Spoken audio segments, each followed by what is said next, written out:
Hey friends, I'm Jenna and welcome back to Roundup Save. If you're new here, the goal of this channel is really to help demystify money and to empower you to take control of your personal finances. So what better way to talk about personal finances than to speak about budgeting? I feel like budgeting is the pitfall of financial independence and managing your personal finances, because it just gets this really bad perspective because it seems so tedious and so challenging and like such a chore to do. But I've actually felt very empowered through very simple budgeting processes that I've used, and I want to take you through those budgeting processes and just the way I think about it, and hopefully it'll be helpful for you too. So without further ado, let's get into budgeting. For 2.5 years, I kept track of all of my expenses using a budgeting template, which I'll show you in just a little bit. But what I did is really tracked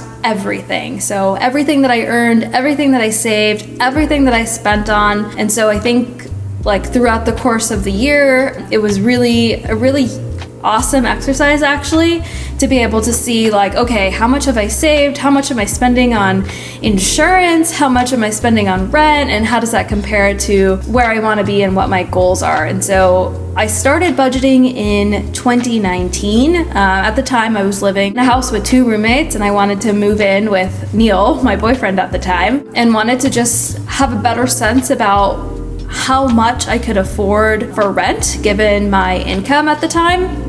And so that's actually why I started budgeting. It wasn't really to be empowered or to keep track of all my expenses. It was really just to find out how much can I afford to spend on rent when Neil and I move in together, and what's that max budget for the two of us when looking for a new apartment.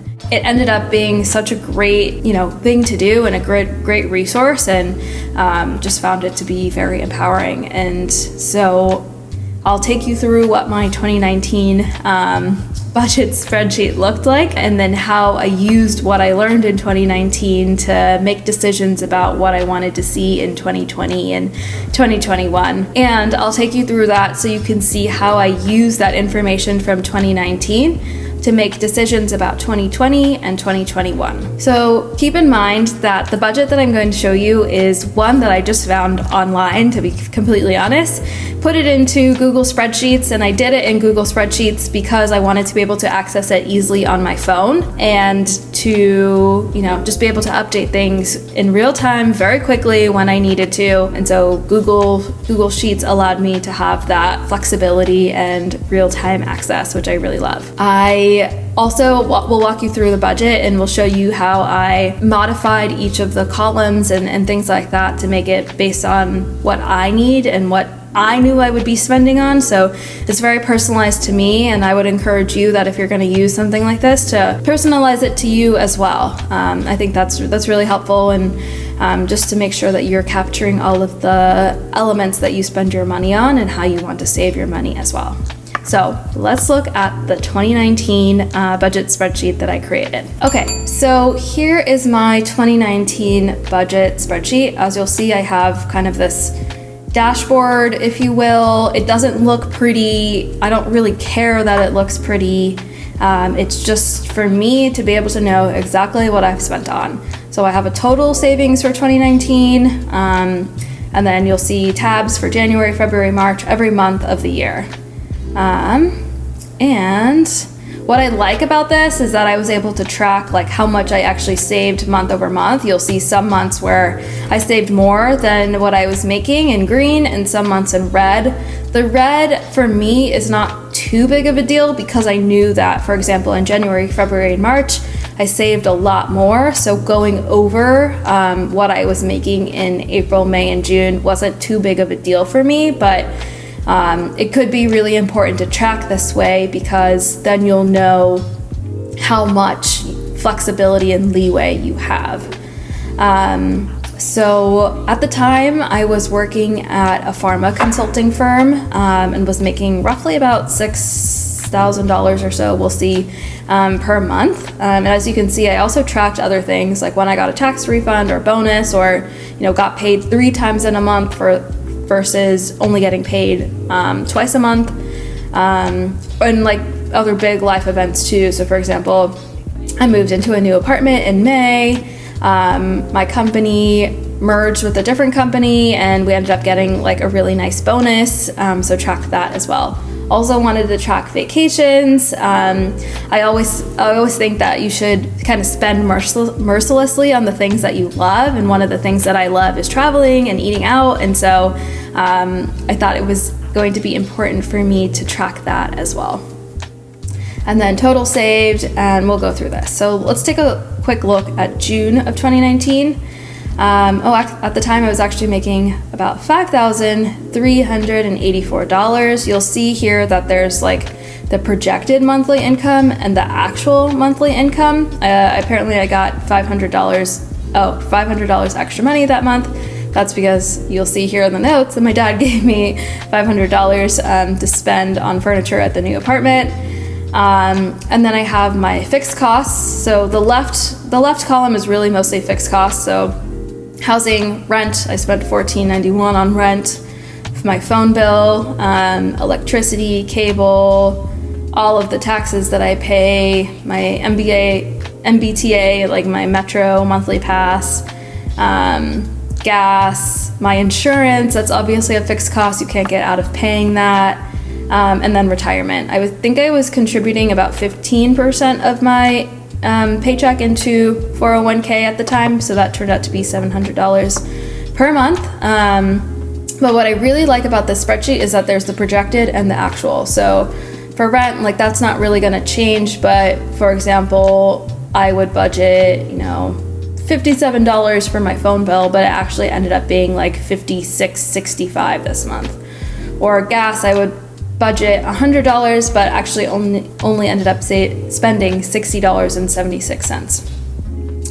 And now the right side of this spreadsheet is really more on like entertainment, non-fixed expenses. I know food is technically a fixed expense, but it's variable and it changes month to month, and so I wanted to be able to track that.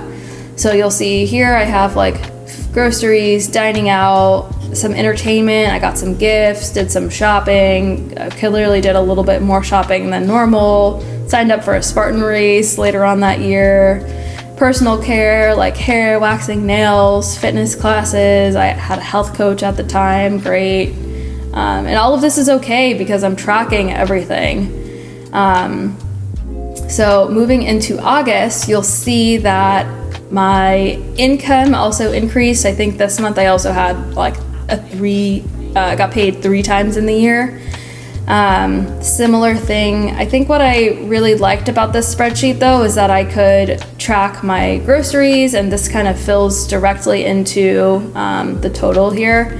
So like Neil and I were splitting groceries at this point, so our total bill was like $101 at Star Market, or we went to probably Trader Joe's and Whole Foods and spent like, I don't know, $109. So divided that by 2, $54 was my cost for that week. And then eating out. Obviously, eating out is a big expense. I went way over this month, probably because it was summertime and, everyone likes to eat out and be outside and be merry and happy.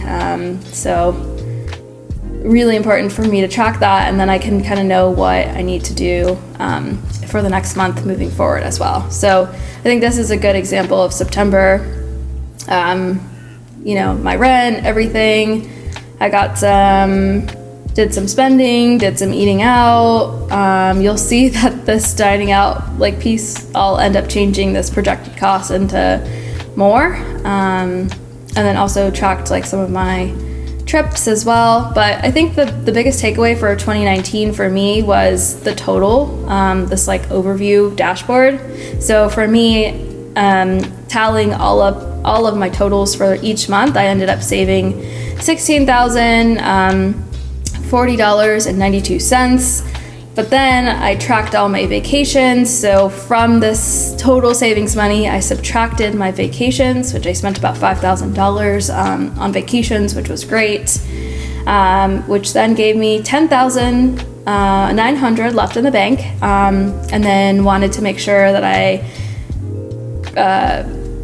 put in money into my Roth IRA, the maximum contribution amount, which that year was $6,000. So then I put in $6,000 and was left with an additional savings of $4,913.02. And here is where I think it's really important. So I saved a total of $10,000 in my 401k, this $4,900, $6,000 in my Roth IRA, and so my total savings for 2019 was $20,951.50, just shy of $21,000. But I earned $92,000 that year, so my savings rate was actually okay, 22%.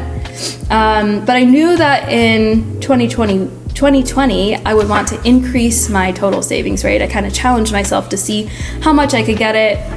As you can see in these spreadsheets, I wasn't really contributing to my brokerage or anything like that. And so for me, it was really important to make sure that I could do that moving forward. So taking a look at 2020, now you'll see kind of similar setup. Of course, it's not pretty. It doesn't have to be pretty. It just has to be something that you'll use.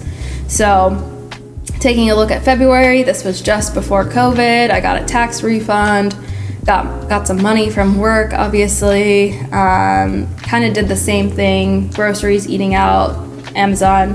And what I like about having the spreadsheet available on your phone is that like whenever I go out, like, okay, I went to, what do you call it? Let's see, here, Vinyl. Vinyl's like a bakery in Boston. I went out there for probably breakfast one morning, spent $10.70 on probably a muffin and sandwich and coffee or something like that. So I just input that directly into my phone and it makes it really easy. Don't have to really think about it, just done.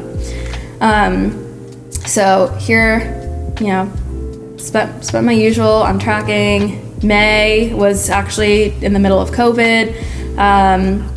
We were at the time living with Neil's parents, and so you'll see here, like, I didn't spend really much anything on groceries or eating out or anything like that. Still did some Amazon shopping. That's totally okay.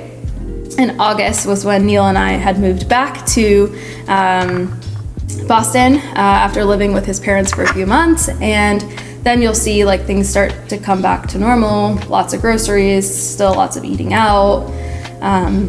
But this is just really helpful for me.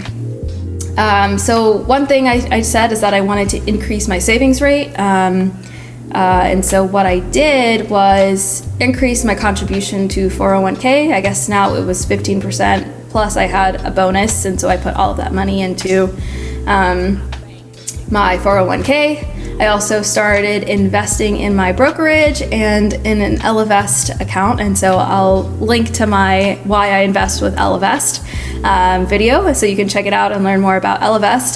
But I really love them, and it was a really easy way to start investing into the stock market and make sure that I was contributing. Still had my normal savings, my Roth IRA contribution, ended up saving almost $35,000 this year. I mean, some of it was COVID, right? I had fewer expenses in some regards for a few months. But a lot of it was just me being more mindful and intentional about making sure that I was saving. And you'll see here, like, I still have some months in the negatives. Not a big deal, because overall I saved so much more than, what I went over. You'll still see here that I had some vacations. I, spent money on applying to grad school. But overall, I saved 36% of my income this year, which was amazing. I was really, really happy and really excited, and just felt like so empowered that, I could still travel, I could still eat out, I could still do all the things that I loved, but be able to know that I had 35% of my money saved, and that like I could live perfectly fine on the rest of the money that I had and still be able to save. Hopefully you found this video of my budgeting process to be helpful. For me, again, just remember, like, this is what works for me, and this was my process, and it's just one way of how to do things. Please like the video if you like this content and want to see more of it, and don't forget to smash the subscribe button and drop a comment below if you've got any thoughts or feedback or want to see anything new. Thanks again for coming to Roundup Save, and we'll see you next time.